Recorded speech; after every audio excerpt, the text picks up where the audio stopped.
क्या गिर रही है सीएम उमर अब्दुल्ला की इमेज?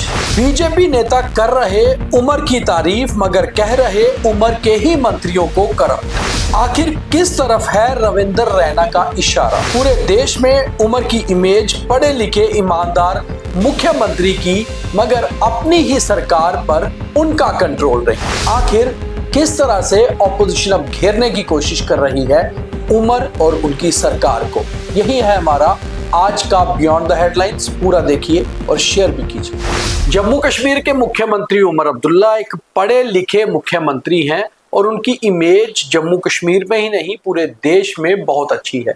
ऐसा कहना है बीजेपी के एक सीनियर लीडर का, मगर साथ ही साथ कटाक्ष उमर अब्दुल्ला पर यह भी है और आरोप ये भी लगा रहे हैं कि उमर अब्दुल्ला का ग्राफ पिछले 2 सालों में डाउन हो रहा है। एक तरफ उमर अब्दुल्ला की तारीफ और दूसरी तरफ उमर अब्दुल्ला का ग्राफ नीचे गिर रहा है, ऐसे आरोप। मगर कारण बताया जा रहा है उनके मंत्रियों को और आरोप इतने गंभीर है कि यह सीधे लगता है कि जैसे उमर अब्दुल्ला पर ही कटाक्ष है मगर उन्हें बाहर करते हुए। बीजेपी के फॉर्मर जम्मू कश्मीर प्रेसिडेंट और national executive member Ravinder Raina ने आज एक डिजिटल प्लेटफॉर्म पे एक बयान दिया और वह बयान ऐसा था जिसे देखकर लगता है कि शायद अब बीजेपी उमर अब्दुल्ला पर टारगेट कर रही है मगर घुमा फिराकर। यानी कि उमर अब्दुल्ला को तो पाक साफ बताया जा रहा है मगर ये कहा जा रहा है कि आरोप उनके मंत्रियों पर है और वो भी करप्शन के।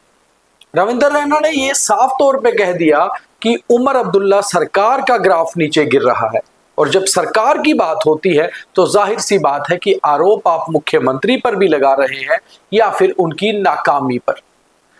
3 जून 2026 करीबन आपको याद होगा जब एक बहुत बड़ी बैठक नेशनल कॉन्फ्रेंस के सभी विधायकों मंत्रियों की उमर अब्दुल्ला ने खुद चेयर की थी और श्रीनगर से बसों में बिठाकर सभी विधायकों और मंत्रियों को डाचीगाम वाइल्ड लाइफ सेंचुरी लेके जाया गया था। वहां करीबन पूरा दिन चली बैठक में नेशनल कॉन्फ्रेंस के ही विधायकों ने आरोप लगाए थे कि मंत्री उनके इलाकों में काम नहीं कर रहे हैं, उनकी बात नहीं सुनी जाती। उस समय भी ये बात बीच में उठी थी कि कहीं पर करप्शन के आरोप भी लग रहे हैं।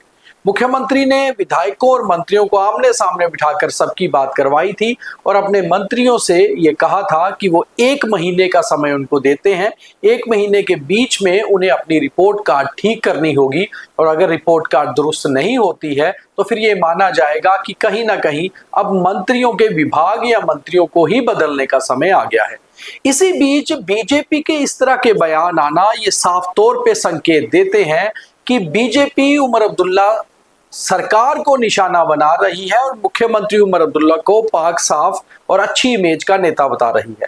मुख्यमंत्री उमर अब्दुल्ला कोई पहली बार पॉलिटिक्स में जीतकर नहीं आए और वो पुराने नेता हो चुके हैं। बहुत युवा अवस्था में 1999 में 99 में वो चुनाव जीते थे और उसके बाद 99 में वो पॉलिटिक्स में आए थे और उसके बाद चुनाव जीतने के बाद वो केंद्रीय सरकार में भी उस समय की एनडीए गवर्नमेंट में भी मंत्री बने थे। उसके बाद से वो लगातार पॉलिटिक्स में है।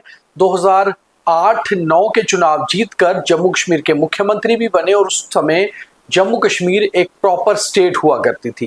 कांग्रेस के साथ गठबंधन में सरकार भी चलाई, तब तो मंत्री भी 30 से 35 से भी ज्यादा संख्या में थे और उस समय भी उमर अब्दुल्ला पर इस तरह के आरोप नहीं लगे कि मुख्यमंत्री खुद तो इमेज के अच्छे हैं मगर सरकार नहीं चला पा रहे।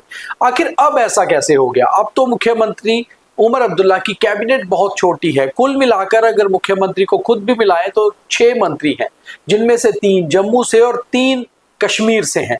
अगर हम जम्मू की बात करें तो जम्मू से 2 मंत्री नेशनल कॉन्फ्रेंस से हैं, जिनमें एक deputy chief minister Surendra Choudhary हैं और एक जावेद राणा जो पुंछ से आते हैं।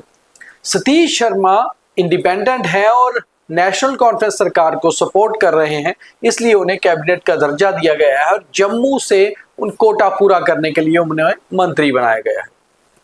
अगर आरोप सतीश शर्मा के ऊपर हो तो जाहिर सी बात है कि सीधे टारगेट किया जा सकता है, मगर जिस तरह से रविंदर रैना ने बयान दिया है और ये कहा है कि दरअसल पढ़े लिखे मुख्यमंत्री और एक अच्छे नेता, एक अच्छी साफ इमेज रखते हैं उमर अब्दुल्ला, मगर उमर अब्दुल्ला के मंत्री जो हैं वो करप्शन कर रहे हैं, वो टेंडर्स में से कमीशन ले रहे हैं, वो अफसरों के साथ सही बिहेव नहीं कर रहे, जनता के काम नहीं हो रहे और आरोप सीधे सीधे भ्रष्टाचार के लग रहे हैं। अब इसमें दो बातें साफ होती हैं। एक तो as a major opposition BJP ने अब टारगेट करना शुरू कर दिया है कि सीधे सीधे मंत्रियों और सरकार को घेरा जाए, और दूसरी बात यह हो सकती है कि कहीं ना कहीं वो सिलेक्टेड मिनिस्टर्स को ही टारगेट कर रहे हैं, मुख्यमंत्री को छोड़ते हुए। कुछ दिन पहले हमारे ही चैनल पर एक बयान आपने बीजेपी के एक और वरिष्ठ नेता का सुना होगा, जिन्होंने मुख्यमंत्री उमर अब्दुल्ला की तारीफ करते हुए कहा था कि उन्होंने जिस तरह मां खीर भवानी मंदिर जाके पूजा अर्चना की है, ऐसी आम बात है। हालांकि उनकी कहीं ना कहीं उनका विरोध उनके इस बयान का हुआ होगा, मगर वो बयान बिल्कुल साफ था, क्योंकि मुख्यमंत्री उमर अब्दुल्ला एक बहुत ही सेक्युलर लीडर माने जाते हैं। उनके पिता डॉक्टर फारूक अब्दुल्ला भी वैसे ही नेता है, क्योंकि उन्हें भी आप किसी भी धर्म के, किसी भी जाति के कार्यक्रम में जाते हुए देख सकते हैं और एक अच्छा नेता होता भी ऐसा है। मगर उमर अब्दुल्ला की इमेज शुरू से सही रही है। वो अपनी इमेज को हमेशा से निखारते भी रहे हैं, क्या लोगों में हो, क्या डिसीजन मेकिंग में हो। मगर पिछले करीबन पौने 2 सालों में बीजेपी ने कभी भी उमर अब्दुल्ला पर इस तरह से सीधे उनकी तारीफ करके उनकी सरकार पे टारगेट नहीं किया। तो क्या ऑपोजिशन बीजेपी स्ट्रेटजी बदल रही है, या फिर मिनिस्टर्स को सिंगल आउट करके टारगेट करना शुरू कर रही है, और आरोप भी करप्शन जैसे गंभीर। आपको क्या लगता है कि आखिर ये रविंदर रैना के टारगेट पर कौन है? कौन कौन सा मंत्री करप्शन को लेकर बीजेपी के टारगेट पे है? और खास तौर पे आप क्या मानते हैं कि वाकई में उमर अब्दुल्ला की खुद की इमेज बहुत अच्छी है, मगर उनका ग्राफ गिर रहा है? क्योंकि ये दो बातें हैं और इनकी एक ही बात कह के अब ऑपोजिशन सरकार को घेरने की कोशिश कर रही है। नीचे कमेंट भी करिए और इसे ज्यादा से ज्यादा शेयर भी करिए। बहुत धन्यवाद।